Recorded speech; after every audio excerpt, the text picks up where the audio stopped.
Yeah, have a seat. When I was in undergrad, there's just one moment that I ended up in the CFO's office. I don't remember what brought me to the CFO's office, probably because I was angry at financial aid and scholarships and I was pitching a fit, and so I figured that's as high as I could get when it comes to people talking about money, right? And so I end up in his office, and again, I don't remember the circumstances. I don't even remember the conversation. I remember it was fancy. I remember there were some blue walls. I remember there was an enormous desk. I remember the guy sitting behind it is a really, really great guy. But the thing that I remember most is on the wall, there was this, what is it called? It's a cross stitch. There's this cross stitch little frame. And I don't remember if it was square or round, but I just remember thinking, man, who cross stitches? And it just, that one thing just didn't match anything else in the room. It was like this super ornate, and then this like cross stitch thing that was hanging on the wall, and it had a quote on it.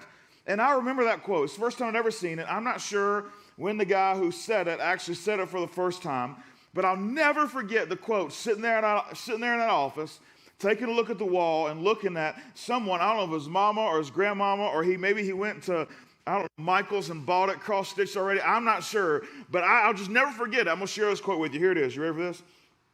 We are all faced with a series of great opportunities, brilliantly disguised as impossible situations.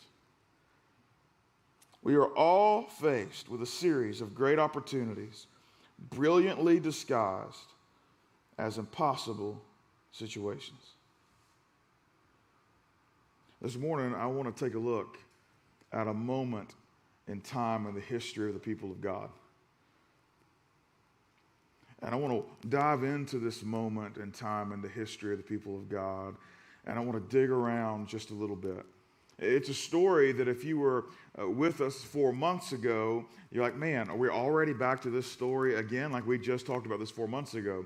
4 months ago, we looked at this particular moment in the timeline of the history of God, but for a different purpose. We were simply wanting to make the point that God is not only a God of the mountaintop, but also a God of the valley. Because this story happens in a valley. We want to make sure, hey, God is with us in the valleys just like he is on the mountaintops.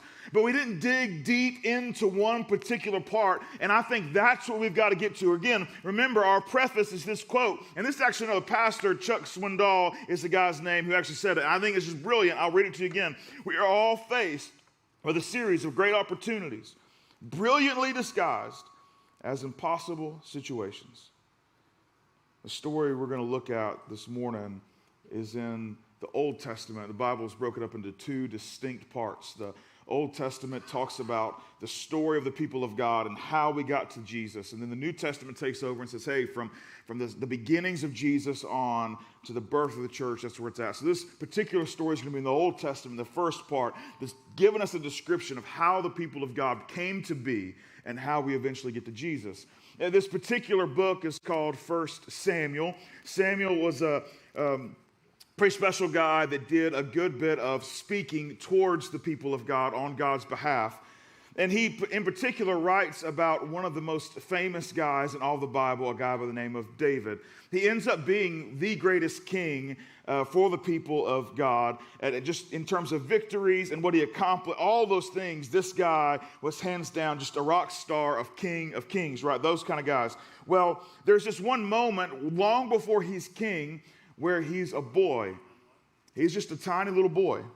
And his people, or the nation of Israel, the people of God, which his brothers are in the army for, are fighting an enemy. And they're going back and forth. The nation of Israel versus the Philistines.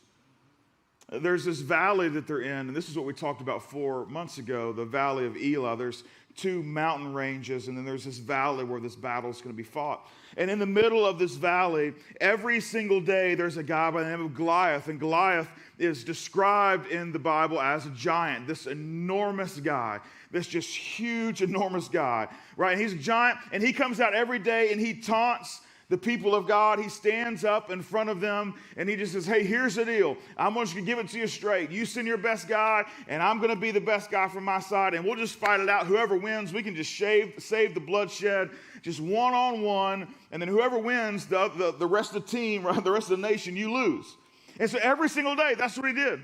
And I would imagine that maybe this quote that we started with, that we are all faced with a series of great opportunities brilliantly disguised as impossible situations, maybe you're thinking, okay, now I see what we're talking about. Here's the problem. If you're seeing what we're talking about, you are unlike every single person, the thousands upon thousands upon thousands of members of the army of the kingdom of God. Because they stood there on the side of that mountain looking into that valley, and they did not see incredible opportunity. They saw an immovable object. They saw a giant. They saw someone who was undefeated.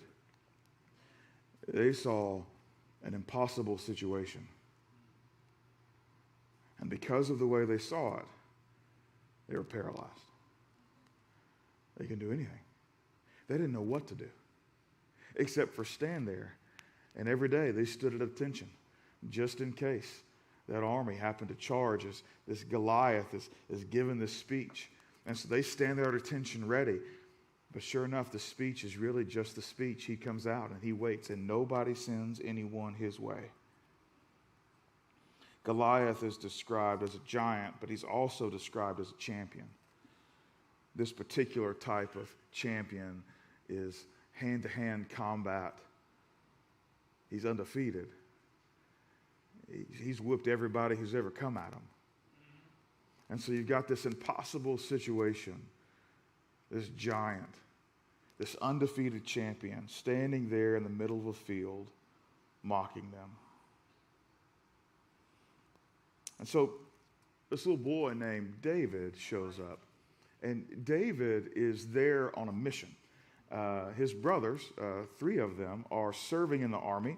And so his father says, hey, would you go take them some food? And so obviously this is a doable journey. It's not like they're on the other side of the country or anything. And so he loads up. I don't know if he's got a little basket or a little donkey. I'm not sure. But he loads up some food, and he goes to take it to his older brothers. And so when he gets there, he shows up, and he's kind of taking a look around. This is a little boy now. And so he's taking a look around. And he's like, man, this is quite the setup. You know, you got an army on this side, army on that side. This is good. I like this. This is cool. And he's just kind of chilling out. I got some food here. He brings it over to his brothers. And while he's there, it comes time for this champion to come out from the other side. And he comes out from the other side, and sure enough, he shows up. And he starts spouting off what he's going to spout off. He's like, hey, let's go. Are you scared? Are you a coward? Just send your fighter. It'll just beat me against him. And so David is watching. He's like, oh, this is about to get good. We're about to send someone out and whip him. You know what I'm saying? This is going to be great. I arrived at the perfect time. Except David watches his older brothers and all the men in the army of God stand still. It's not silent, because they're murmuring back and forth to each other about how scared and intimidated they are, about how this guy couldn't be beat. And he hears them talking, and he's puzzled. Maybe it's the innocence or the ignorance of a child that's showing.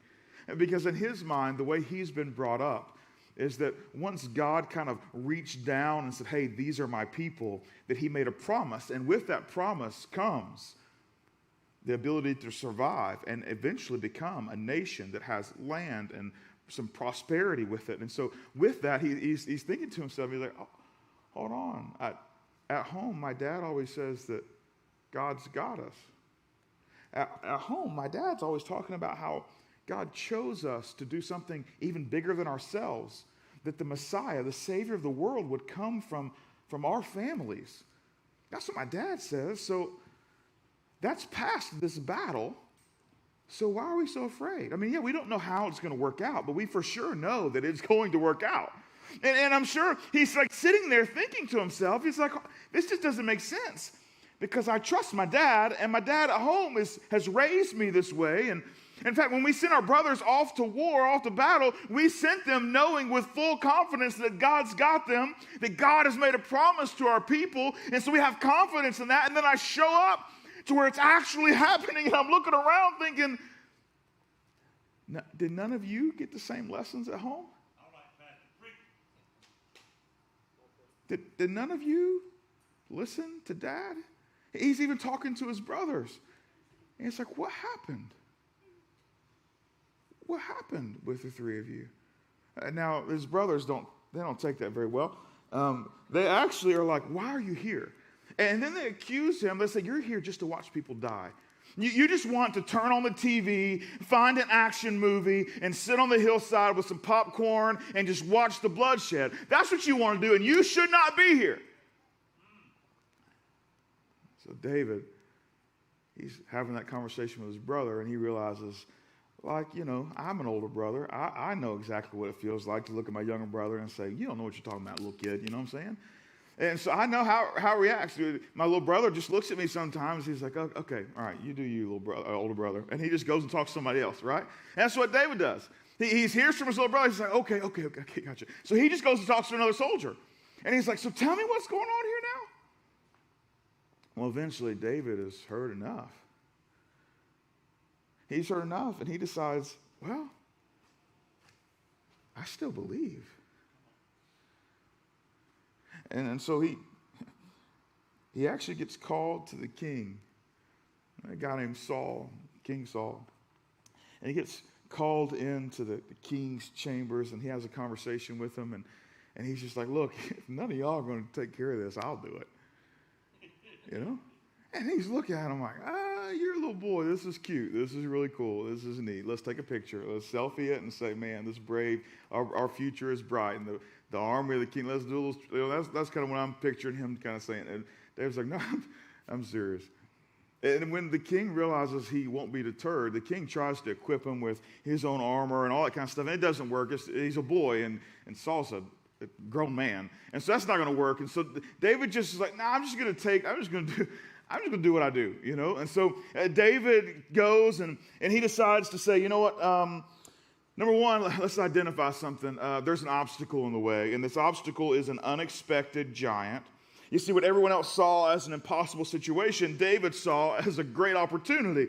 This obstacle, this unexpected giant, when David gets there, he's actually expecting to see like triumph and victory, because that's what he's been taught his whole life, that this is the way it works for the people of God. So when he shows up, he sees this unexpected giant sitting there taunting him, and so he has to kind of figure out, how am I going to process this?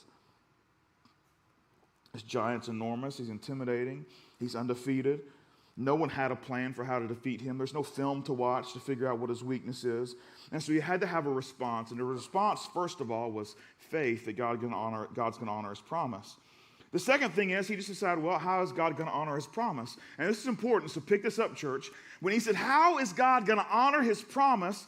David's response was, I'm just going to do what I do. I'm not going to try to reinvent something. I'm not going to try to rethink I'm just going to assume that if God's placed me here and God's given me a history behind me, that I'm going to leverage my spot in terms of where I'm at, and I'm going to leverage the experience I have behind me, and just make the assumption that, hey, if God's placed me in this moment, then I already have what I need in terms of what I need to bring to the table. I've just got to bring it to the table.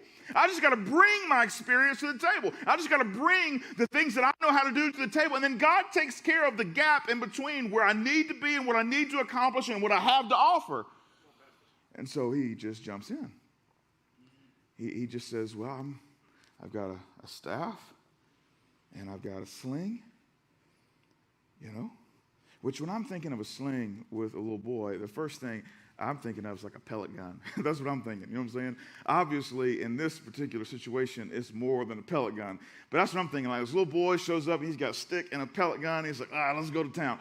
It's more than a pellet gun. He actually goes to the riverbed, and he takes 5 stones, and he puts it in maybe his pocket or a satchel, and he's like, all right, here we go. I got what I got. I got my experience, and there's the obstacle in front of me, and here we go. God, you got to fill in the gap. And he starts walking towards him. Well, as Goliath kind of looks at him, he begins to laugh.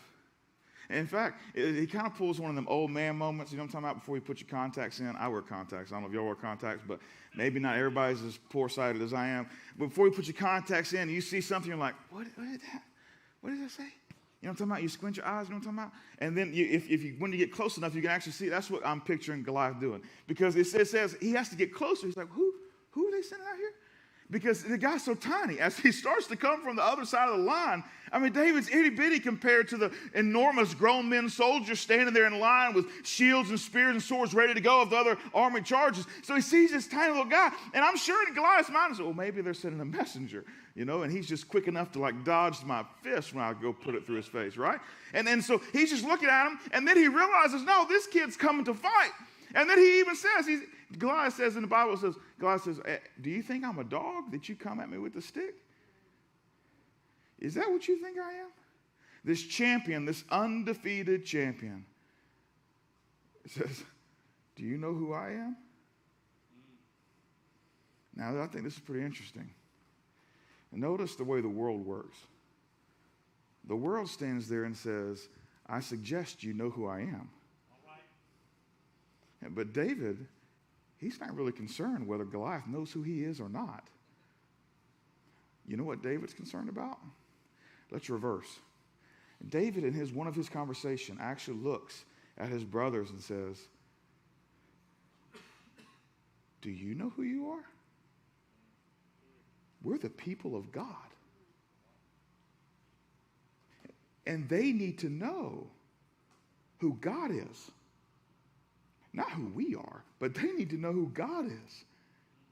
And right now, if they have any idea who we serve as God, then they have a really low view of him. And I can't stand by and let that continue. Goliath is saying, do you know who I am? And David is walking up to him with his stones and his sling and his stick, and he says, I don't really, other than your loud mouth, but you're about to find out who my God is. Doesn't take David long. He doesn't use a staff. I think he realizes that probably the best course of action is to keep some distance from the giant. And so he decides to load one of those stones into a sling like he had done so many times before. David was a shepherd and had killed some wild animals in the process of what he did as a shepherd. Some of them fairly large. He's got a lion and a bear on his resume. And so he just takes that little stone, puts it in his sling, and he begins to twirl it around. And just the right moment, he lets it go. It hits the giant square in the forehead. And he walks over to the giant dead on the ground. And he looks at him and he takes his own sword and he cuts his head off.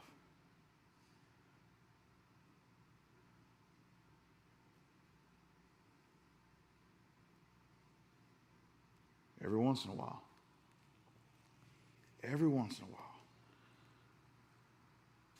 we find a great opportunity, brilliantly disguised as an impossible situation.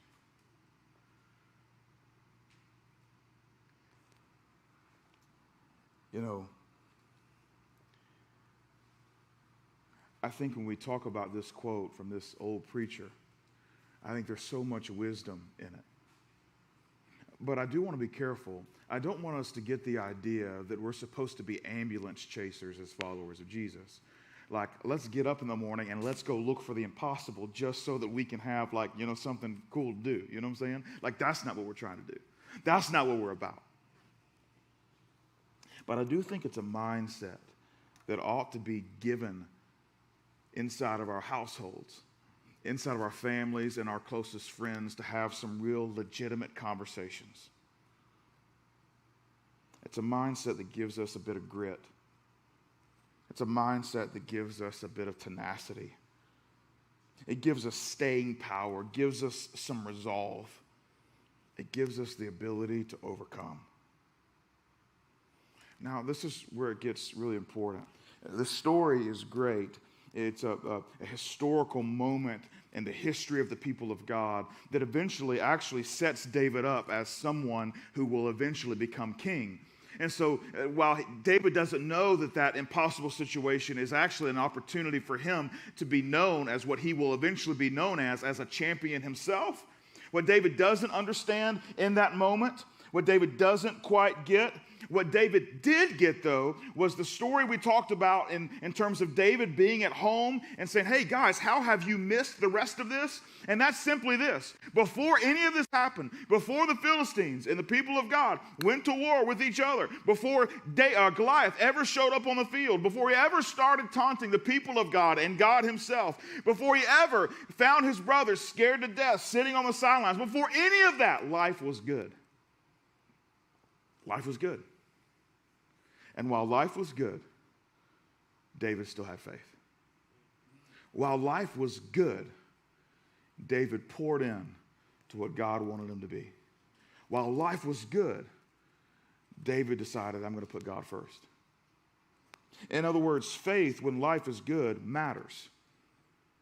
And now hear me out, because a lot of times we want to go to the inverse. Like, man, when life is terrible, man, you need faith. 100%, you do. But where do you think the faith comes from? You think you just discover it? You think you just discover it all of a sudden when everything falls apart and then you decide to be a person of faith? No, that's when the most enormous struggle takes place. When you've got nothing left and you're just grasping for whatever, the first thing you'll hold on to is the first thing that symbolizes or even looks like it could work. But if you can have faith when things are good, then you actually already know what to cling to when things go bad. The problem is the enemy knows that when life is good, dependence upon God's provision decreases in our mind. And because of that, faith isn't a priority in terms of our thought process week in and week out. And so the enemy just slides a little wedge in between who we are and the faith that we possess. And he puts a wedge in there saying, you know what, it's not as huge of a deal because things are great. David wouldn't know what to do facing a champion on a battlefield unless in the good times he actually believed what his dad had told him.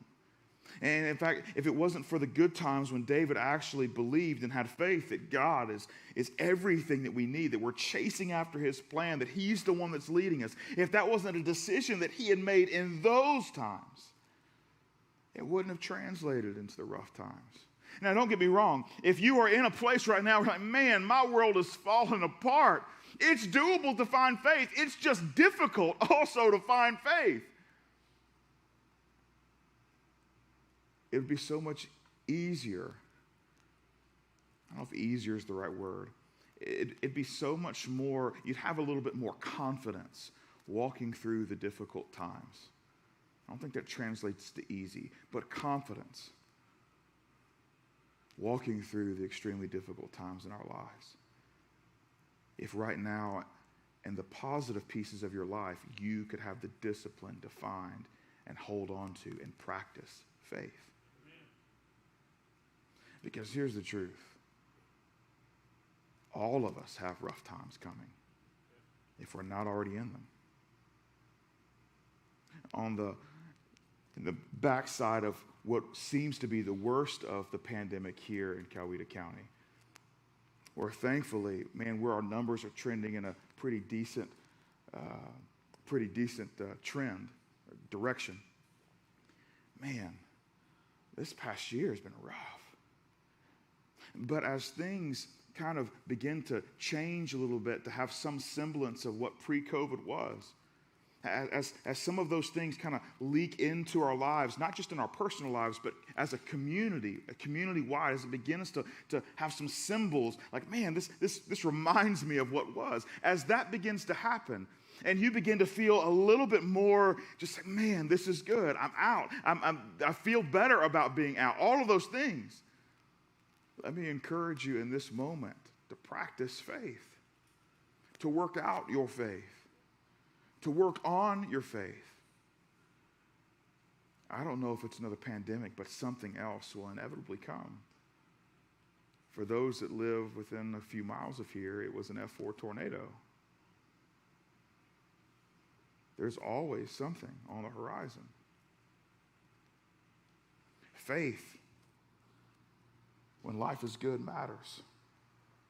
Now, there's something else I want to make sure we pick up on, and this is pretty huge. David went to battle with 5 stones.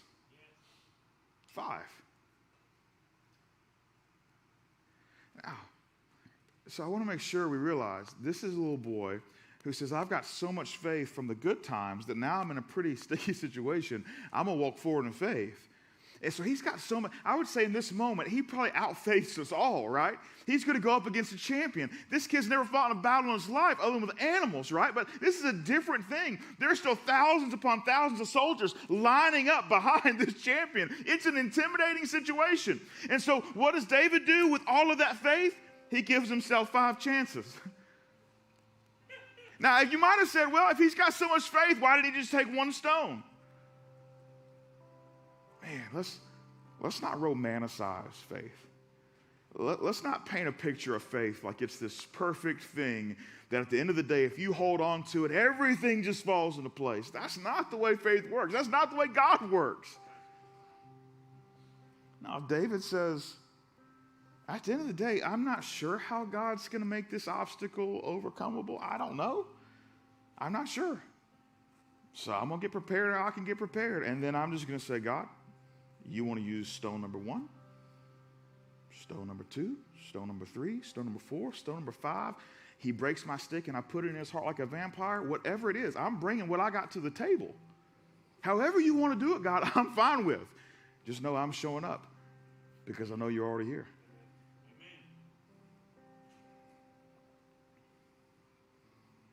What's the 5 stones you need? Right now, what are the 5 stones you need? What are the things that you've got to get ready for to go in whatever battle you think you're about to face? In other words, the way God has designed us, he didn't tell David, hey, all you need is me. No, God looked at him and said, I could do this on my own, but that's not the way I've written the story of humanity. I've invited you into the story, God says. And so in order for this to work, I need one of you to step up. And you bring what you've got to the table. And I'll bridge the gap from what you lack to what's needed to accomplish the impossible. Faith is the sense by which we see the world. Let's take a look at the human eye for a moment.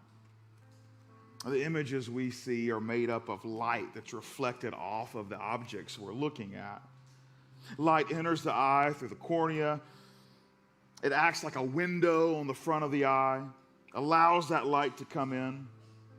The amount of light entering the eye is dictated or controlled by the pupil, surrounded by the iris, the colored part of the eye.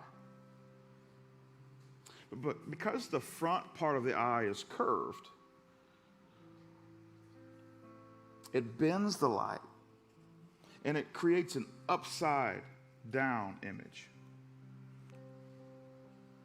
The brain eventually turns the image the right way up for us to process it. But literally, everything we see is upside down.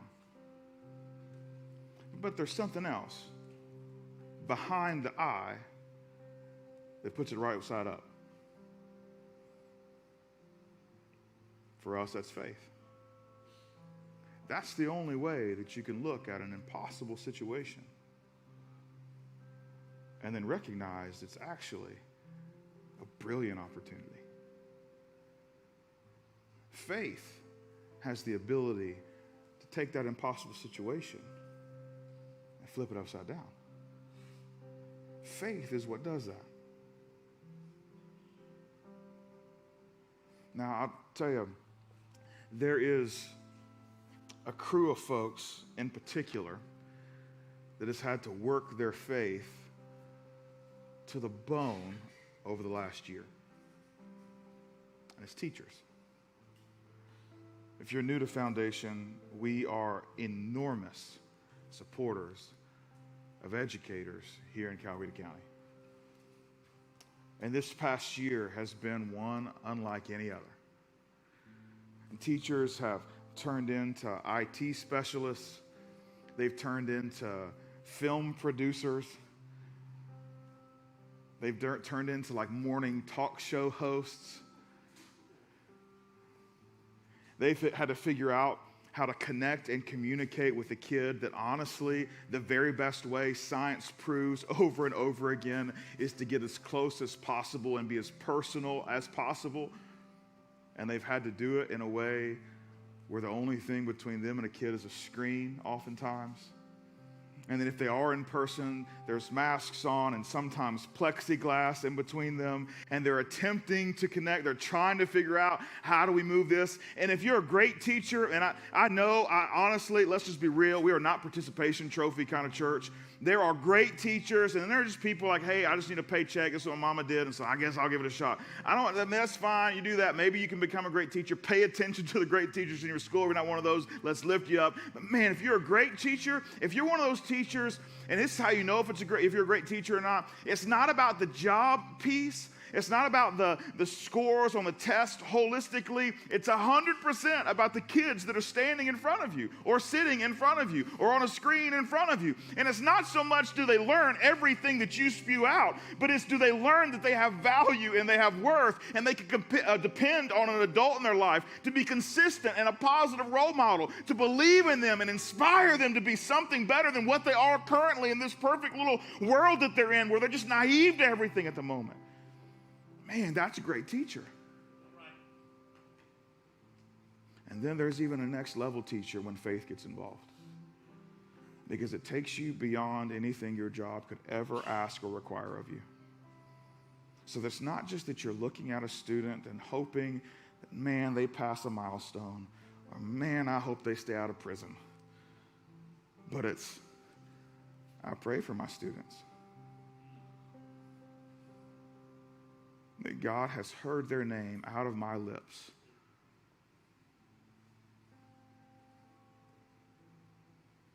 Man, it's been a rough year. I'm partial to teachers because I married one.